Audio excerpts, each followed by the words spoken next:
Now if will see the expression of bending moment, तो हमने cross section जो है स्मॉल क्रॉस सेक्शन एक कंसिडर करा है, A dash B dash C dash and D dash, ठीक है। और यहाँ पे हमने पी क्यू एक फिलामेंट पार्ट मान लिया है जो कि जेड डिस्टेंस से है, न्यूट्रल एक्सेस से, ठीक है। और जो कैपिटल आर है वो हमने रेडियस ऑफ कर्वेचर कंसिडर करा है कि एन ओ पॉइंट पे कट कर रहा है, ठीक है। अब आर्क क्या होता है, रेडियस इनटू जो भी हमारे पास एंगल बन रहा है वहाँ पे, तो एम एन की जो वैल्यू हो जाएगी वो हो जाएगी आर फाई।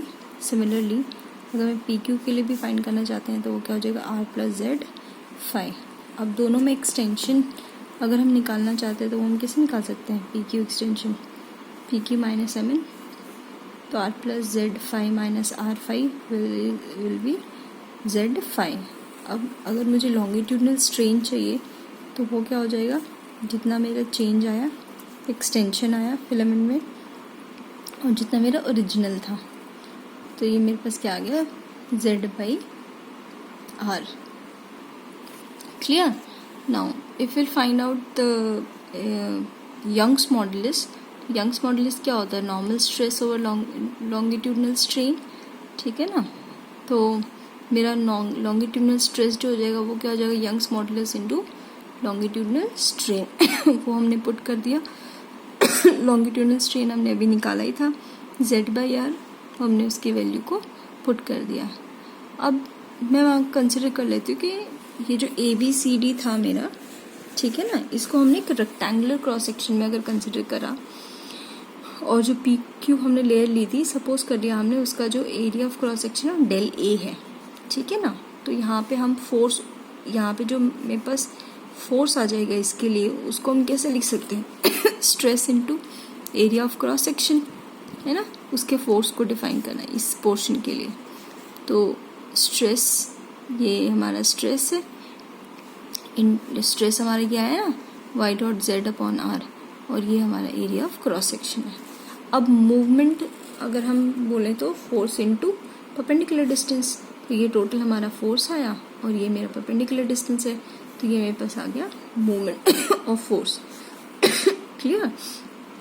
अब देखिए, अब मेरे को ये तो एक ही क्रॉस सेक्शन के लिए आया है, अगर ऐसे ही हम सारे क्रॉस सेक्शंस के लिए निकाल लें तो जितने भी मूवमेंट्स हैं, क्योंकि यही तो था हमारा बेंडिंग मूवमेंट, कि जो टोटल सम है जितने भी मेरे क्रॉस सेक्शंस हैं उन सब के लिए जो इंटरनल बेंडिंग मूवमेंट है उन सब का सम इज द बेंडिंग मूवमेंट। तो हमने क्या किया, समीशन ले लिया, ठीक है। और समीशन से हमने वाई अपॉन आर को बाहर निकाला, अंदर क्या आएगा, del A dot Z square, और इसको हमने कंसिडर कर लिया एक geometrical moment of inertia I G, ठीक है।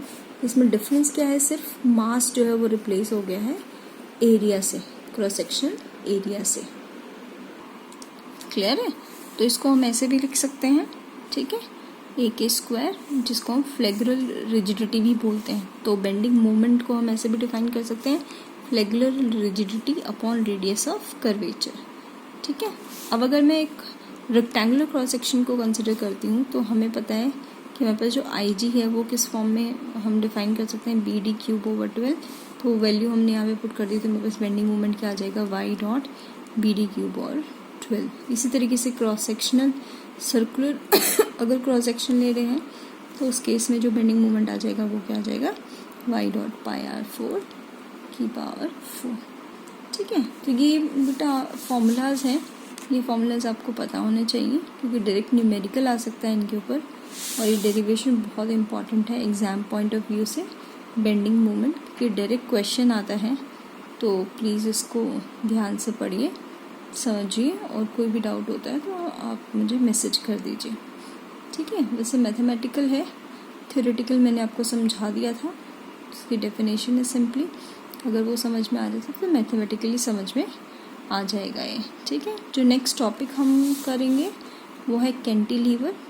कैंटिलीवर बेसिकली यही है कि एक रेक्टेंगुलर बार सेक्शन, ठीक है, जिसको हम हॉरिजॉन्टली क्लैम्प कर देते हैं एक साइड से, जो अभी हमने पढ़ा था दिस कैंटिलीवर। जब हम पढ़ेंगे तो भी आपको इसी फिगर को ध्यान रखना है, ठीक है, इसी फिगर को ध्यान रखना है, इसी फिगर को समझना है, और इसी को कंटिन्यू करके हम जो है कैंटिलीवर को भी स्टडी करेंगे।